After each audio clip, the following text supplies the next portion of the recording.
En los anales ocultos de la industria cinematográfica mexicana existe un expediente que durante años permaneció sellado bajo múltiples capas de acuerdos de confidencialidad, cláusulas contractuales y silencios estratégicos. Este documento, cuya existencia fue negada sistemáticamente por los estudios involucrados, contiene el testimonio de uno de los incidentes más perturbadores en la historia del cine de acción latinoamericano. Los archivos a los que hemos tenido acceso revelan una secuencia de eventos que comenzó en las primeras horas de una madrugada de agosto del año 2003, cuando el panorama del entretenimiento mexicano atravesaba una transformación sin precedentes. Para comprender la magnitud de lo ocurrido aquella noche, debemos retroceder hasta el contexto político y cultural que definía a México en los albores del nuevo milenio. El país experimentaba una apertura democrática reciente tras décadas de hegemonía política del Partido Revolucionario Institucional. Vicente Fox Quesada ocupaba la presidencia desde el año 2000, representando el cambio y la alternancia que muchos consideraban imposible. Este clima de transformación política permeaba todos los estratos de la sociedad mexicana, incluyendo la industria del entretenimiento, que buscaba desesperadamente competir con las producciones de Hollywood y establecer una identidad propia en el mercado internacional del cine. Eugenio González Derbez, conocido profesionalmente como Eugenio Derbez, se encontraba en ese momento en una encrucijada crucial de su carrera. Hijo de la actriz Silvia Derbez y reconocido por su trabajo en la televisión mexicana durante las décadas de los 80 y 90, Derbez había alcanzado notoriedad nacional con programas como XHDRBZ y su participación en diversas telenovelas. Sin embargo, el actor enfrentaba un dilema que atormentaba a muchos artistas latinoamericanos de su generación: la transición del éxito televisivo local al reconocimiento cinematográfico internacional. Los ejecutivos de Televisa, el conglomerado mediático más poderoso de México, habían identificado en Derbez el potencial para convertirse en el rostro de una nueva era del cine mexicano, un cine que pudiera dialogar con audiencias globales sin perder su esencia cultural. En este contexto, se gestó el proyecto cinematográfico que cambiaría el curso de varias vidas. Los documentos internos de la productora, filtrados años después por fuentes anónimas vinculadas al Sindicato de Trabajadores del Cine, revelaban la ambición desmedida de esta producción. Se trataba de una película de acción con elementos de comedia, un género híbrido que buscaba capitalizar el carisma de Derbez mientras incorporaba secuencias de alto riesgo que pudieran competir con las grandes producciones estadounidenses. El presupuesto asignado, aunque modesto para estándares internacionales, representaba una inversión considerable para el cine mexicano de la época, aproximadamente $8 millones, una cifra que generó tanto expectativas como presiones monumentales. El personaje de Rodrigo Márquez, veterano doble de acción con más de 15 años de experiencia en la industria, se vuelve central en este relato. Márquez había trabajado en innumerables producciones nacionales e internacionales, sustituyendo actores en escenas de riesgo que iban desde persecuciones automovilísticas hasta caídas desde edificios. Los colegas que trabajaron con él lo describían como un profesional meticuloso, casi obsesivo con los protocolos de seguridad, un hombre que revisaba personalmente cada arnés, cada cable, cada punto de anclaje antes de realizar cualquier escena. Su reputación era impecable, y eso era precisamente lo que lo había convertido en la primera opción para trabajar como doble de Derbez en este proyecto ambicioso. Los informes preliminares del rodaje, conservados en los archivos de la Comisión Nacional de Filmaciones, pintaban un panorama complejo desde las primeras semanas de producción. El director de la película, cuyo nombre permanece protegido bajo seudónimo en los documentos legales disponibles, enfrentaba presiones constantes de los productores ejecutivos para acelerar el cronograma de filmación. Las locaciones elegidas, distribuidas entre la Ciudad de México, Querétaro y el estado de Hidalgo, presentaban desafíos logísticos que no habían sido adecuadamente considerados durante la preproducción. Los memorándums internos intercambiados entre el equipo de producción revelan tensiones crecientes respecto a los estándares de seguridad, con múltiples advertencias del coordinador de dobles sobre la necesidad de tiempo adicional para ensayar las secuencias más peligrosas. La escena que nos ocupa, según consta en el guión original conservado en el archivo de la Academia Mexicana de Artes y Ciencias Cinematográficas, fue concebida como el clímax visual de la película. Se trataba de una persecución nocturna que culminaba con el protagonista saltando desde el techo de un edificio industrial abandonado hacia una estructura metálica adyacente, una distancia estimada en aproximadamente 4 metros con una caída vertical de casi 8 metros en caso de error. El Departamento de Efectos Especiales había diseñado un sistema elaborado de cables, colchonetas ocultas y puntos de impacto controlados. Sin embargo, los testimonios posteriores de técnicos que participaron en la preparación sugieren que existían preocupaciones no documentadas oficialmente sobre la viabilidad del montaje propuesto. Durante las semanas previas al incidente, varios miembros del equipo notaron cambios sutiles pero significativos en el comportamiento de Rodrigo Márquez. El asistente de producción encargado de la logística diaria reportó, en una declaración jurada posterior, que Márquez había solicitado reuniones privadas con el coordinador de seguridad en al menos 3 ocasiones, reuniones que se llevaron a cabo fuera de las instalaciones del set, en cafeterías discretas de la periferia de la ciudad. Estos encuentros, aunque no violaban ningún protocolo formal, generaron especulaciones entre el equipo sobre posibles desacuerdos respecto a la ejecución de las escenas de riesgo. La naturaleza exacta de estas conversaciones nunca fue completamente esclarecida, protegida por acuerdos de confidencialidad que permanecen vigentes hasta el día de hoy. El cronograma de producción establecía que la filmación de la secuencia crítica se realizaría durante 3 noches consecutivas, aprovechando el cierre temporal de las instalaciones industriales donde se había obtenido el permiso de rodaje. La primera noche se dedicaría a establecer los ángulos de cámara y realizar ensayos preliminares con luz diurna artificial.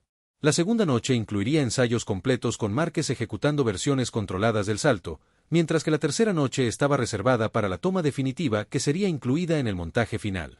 Este plan meticuloso, sin embargo, comenzó a desmoronarse desde el primer día cuando problemas técnicos con el equipo de iluminación retrasaron el cronograma en casi 6 horas, generando costos adicionales que preocupaban intensamente a los productores ejecutivos.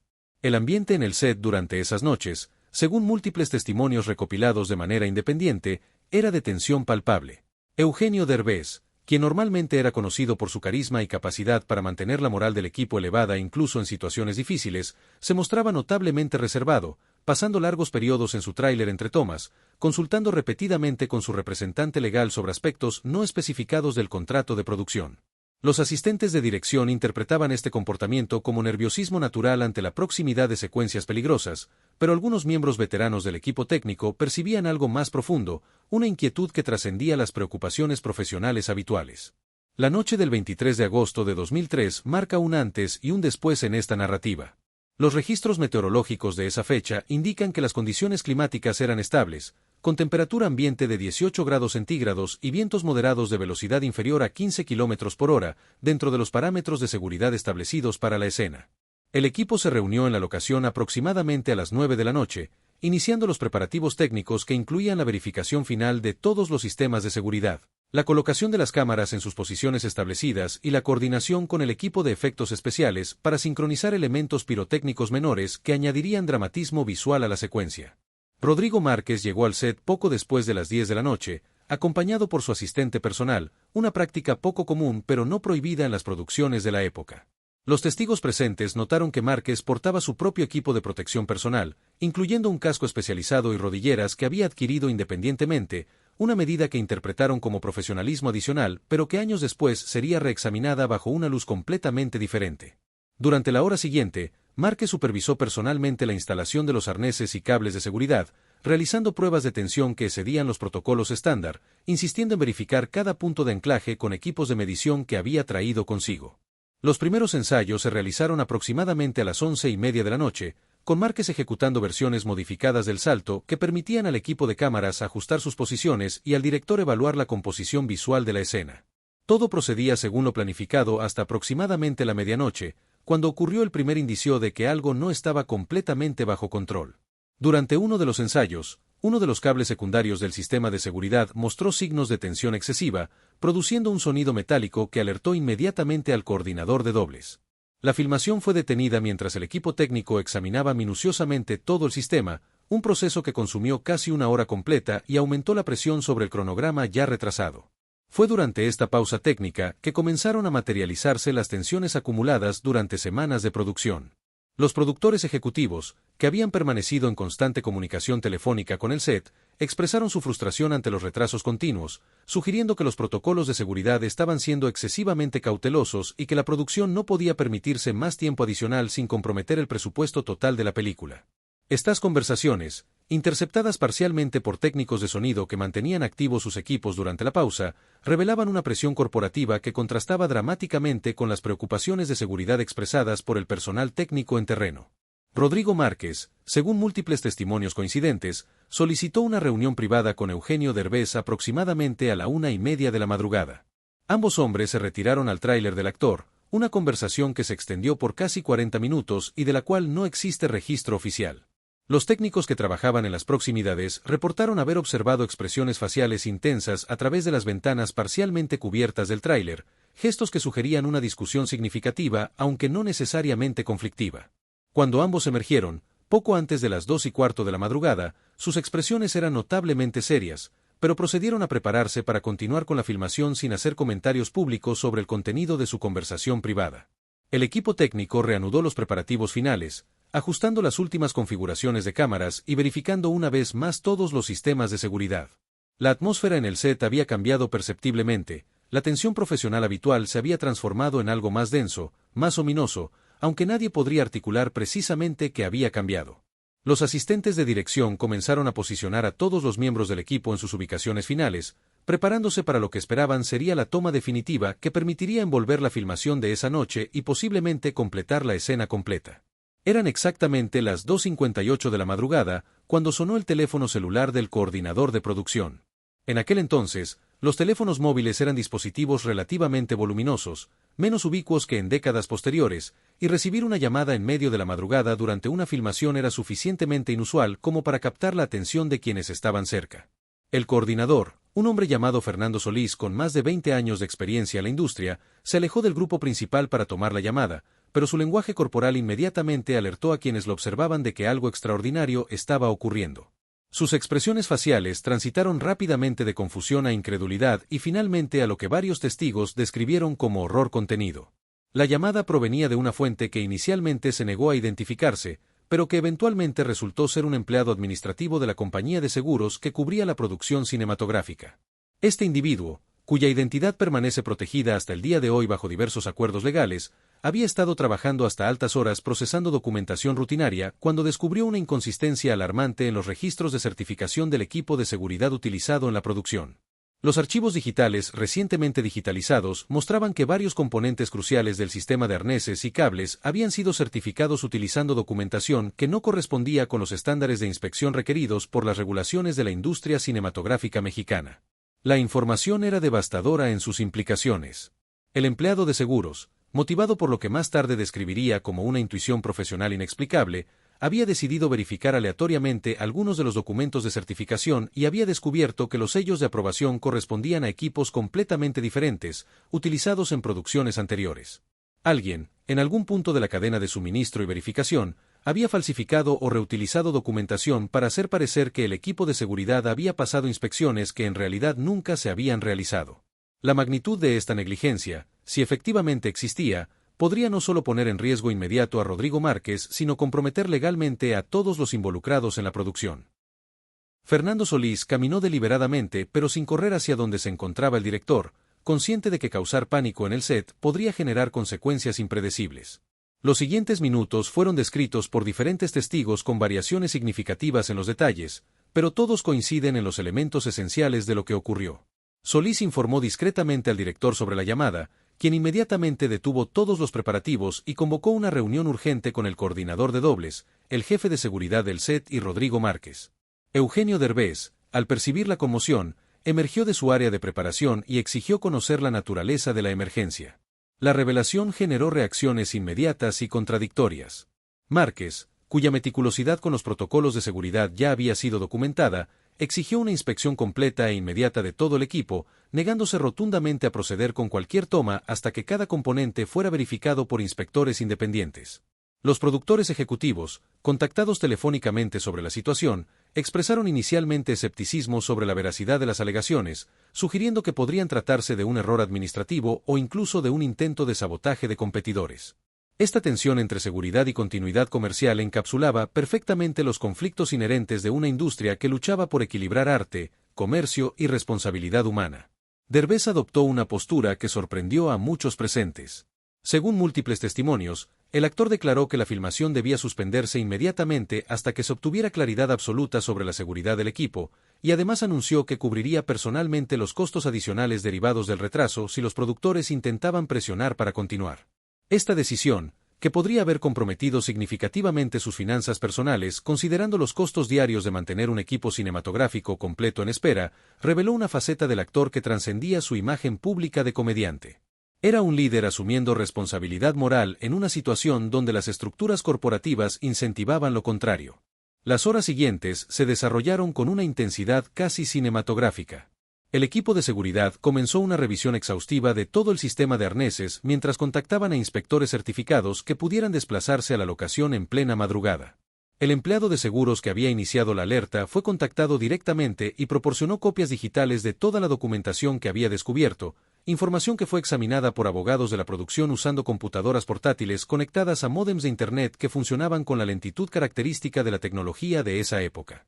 La luz del alba comenzaba a filtrarse en el horizonte cuando llegaron los primeros inspectores independientes, especialistas en equipos de seguridad cinematográfica convocados de emergencia desde diferentes puntos de la ciudad.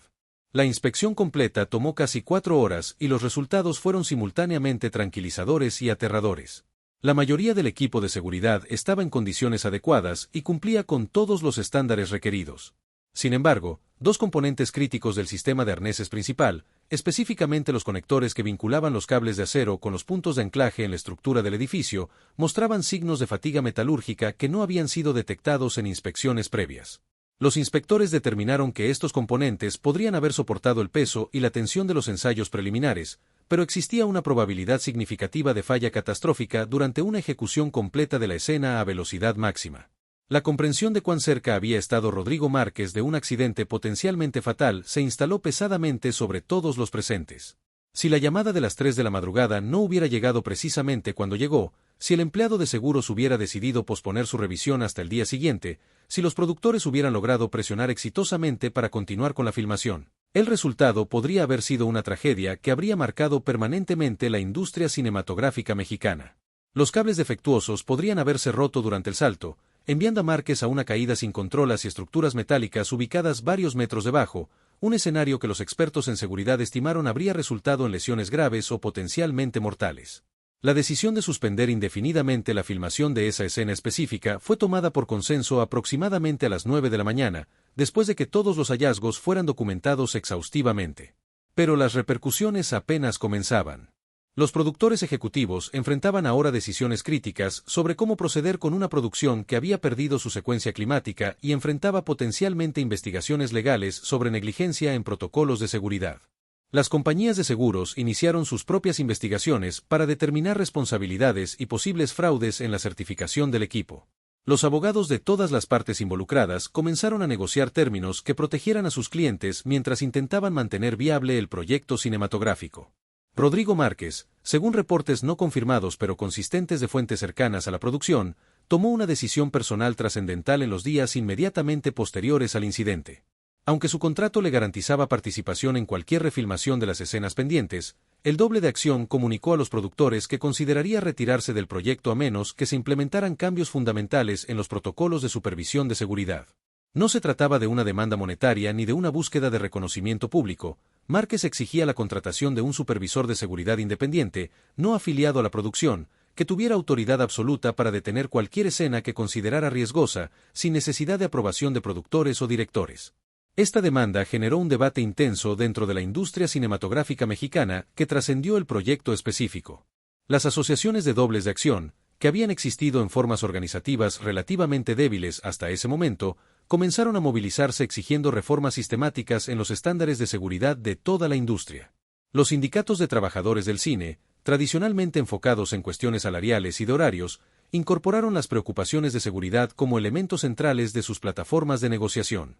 Eugenio Derbez utilizó su visibilidad pública para abogar discretamente pero persistentemente por estos cambios, participando en reuniones con reguladores gubernamentales y asociaciones de la industria para promover reformas que protegieran a los trabajadores que hacían posibles las escenas más memorables del cine. La producción eventualmente fue reestructurada de manera significativa. La secuencia del salto fue completamente rediseñada, transformándola en una escena que dependía más de efectos visuales y edición que de una proeza física real. Márquez permaneció involucrado en el proyecto, pero su participación se limitó a escenas de riesgo moderado que él mismo había aprobado después de supervisión personal exhaustiva. La película finalmente se completó casi un año después de lo originalmente programado, con un presupuesto que había excedido significativamente las proyecciones iniciales, pero con un registro de seguridad impecable que se convirtió en un estándar de referencia para producciones futuras. Sin embargo, la historia completa del incidente nunca fue revelada públicamente en su momento. Los acuerdos de confidencialidad firmados por prácticamente todos los involucrados aseguraron que los detalles específicos permanecieran ocultos, protegidos bajo el argumento de que revelar la negligencia podría exponer a la producción a litigios devastadores y desestabilizar la confianza pública en la industria cinematográfica mexicana en un momento crucial de su desarrollo. Los medios de comunicación reportaron retrasos genéricos atribuidos a dificultades técnicas y ajustes creativos, una narrativa que fue aceptada sin cuestionamiento significativo por una prensa de entretenimiento que tradicionalmente mantenía relaciones cordiales con los grandes estudios. El impacto a largo plazo del incidente, aunque mayormente invisible para el público general, fue profundo dentro de la industria. Los protocolos de certificación de equipos de seguridad fueron reformados completamente, incorporando auditorías independientes obligatorias y verificaciones cruzadas que hacían virtualmente imposible la falsificación de documentación. Las compañías de seguros comenzaron a exigir supervisión más estricta de todas las escenas de riesgo, aumentando costos pero reduciendo dramáticamente la incidencia de accidentes. La figura del supervisor de seguridad independiente, inicialmente resistida por productores que temían pérdida de control creativo, se convirtió gradualmente en un estándar de la industria. Rodrigo Márquez continuó trabajando como doble de acción durante varios años más, pero según quienes lo conocieron, el incidente lo transformó profundamente. Se convirtió en un defensor incansable de reformas de seguridad, frecuentemente rechazando trabajos lucrativos cuando consideraba que los protocolos eran inadecuados. Su reputación evolucionó de ser simplemente un profesional competente a ser reconocido como una figura moral dentro de una industria que históricamente había priorizado espectáculos sobre seguridad. En entrevistas raras y cuidadosamente controladas que concedió años después, Márquez reflexionaba sobre cómo la llamada de las 3 de la madrugada había salvado no solo su vida sino potencialmente las carreras y conciencias de docenas de personas que habrían tenido que vivir con las consecuencias de una tragedia evitable. Para Eugenio Derbez, el incidente marcó un punto de inflexión en su comprensión del poder y la responsabilidad que acompañaban su creciente estatura en la industria. En los años posteriores, mientras su carrera internacional despegaba eventualmente con películas como Instructions Not Included y su trabajo en Hollywood, Derbez mantendría una reputación de ser excepcionalmente consciente respecto a las condiciones de trabajo de todos los involucrados en sus producciones. Colegas que trabajaron con él en proyectos posteriores notaban que el actor frecuentemente intervenía personalmente en discusiones sobre seguridad, a veces retrasando filmaciones para asegurar que todos los protocolos fueran seguidos meticulosamente. Una actitud que algunos interpretaban como excesivamente cautelosa, pero que quienes conocían la historia completa entendían como profundamente informada por experiencia directa. El análisis histórico de este evento requiere situarlo dentro del contexto más amplio de la evolución de la industria cinematográfica mexicana y latinoamericana. Durante décadas, el cine de la región había operado bajo estándares de seguridad que eran significativamente más laxos que aquellos establecidos en Hollywood o las industrias europeas. Esta disparidad no era simplemente resultado de negligencia, sino consecuencia de presupuestos limitados, competencia intensa por recursos escasos y una cultura industrial que históricamente había normalizado niveles de riesgo que serían considerados inaceptables en contextos más regulados. El incidente de 2003 representó un momento catalítico donde estas realidades estructurales colisionaron con circunstancias específicas que forzaron un reconocimiento que no podía ser ignorado o pospuesto. Existen paralelos significativos con otros momentos transformadores en la historia del cine global.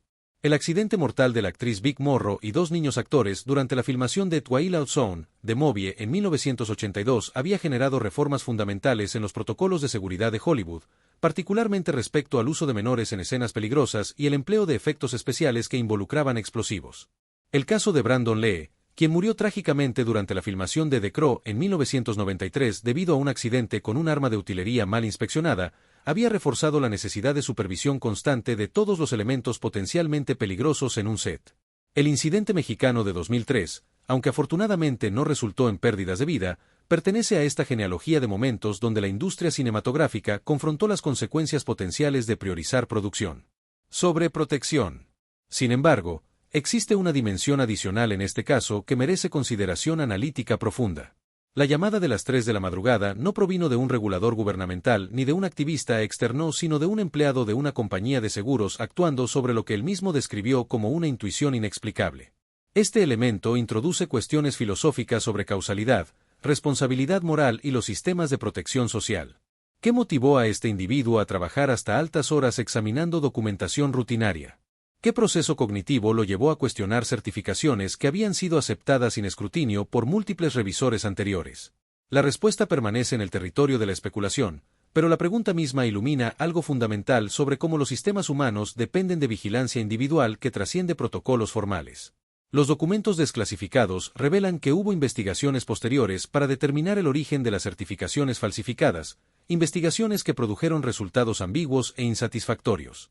Se identificaron múltiples puntos en la cadena de suministro donde la documentación podría haber sido alterada, pero nunca se estableció definitivamente quién había sido responsable. Algunos investigadores sugirieron que podría haber sido un caso de incompetencia burocrática donde documentos fueron mezclados accidentalmente. Otros especularon sobre posibles motivaciones económicas, donde alguien había intentado reducir costos evitando inspecciones legítimas. Una tercera teoría, nunca completamente descartada, sugería posibilidades más oscuras de sabotaje deliberado por competidores que buscaban desestabilizar la producción. La verdad probablemente es más mundana y más preocupante simultáneamente.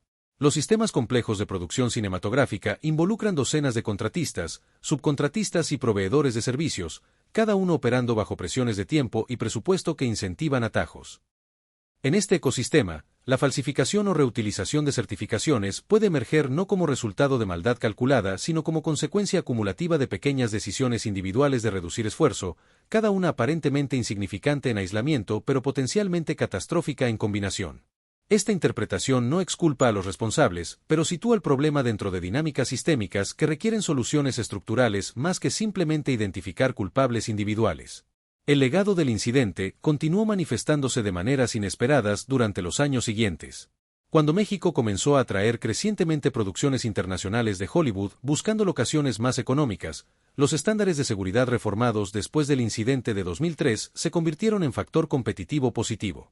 Los productores internacionales valoraban trabajar en jurisdicciones donde los protocolos eran rigurosos y confiables, reduciendo sus exposiciones legales y asegurando que sus inversiones no serían comprometidas por accidentes evitables. Irónicamente, un evento que inicialmente amenazó con desestabilizar una producción específica eventualmente contribuyó a fortalecer la reputación de la industria mexicana en mercados globales. Para la comunidad de dobles de acción, Rodrigo Márquez se convirtió en una figura casi legendaria, un símbolo de profesionalismo y defensa de derechos laborales en una profesión que tradicionalmente había dependido de culturas de masculinidad tóxica que equiparaban precaución con cobardía. Las nuevas generaciones de dobles citaban su ejemplo como evidencia de que priorizar seguridad no era incompatible con excelencia profesional sino su comportamiento.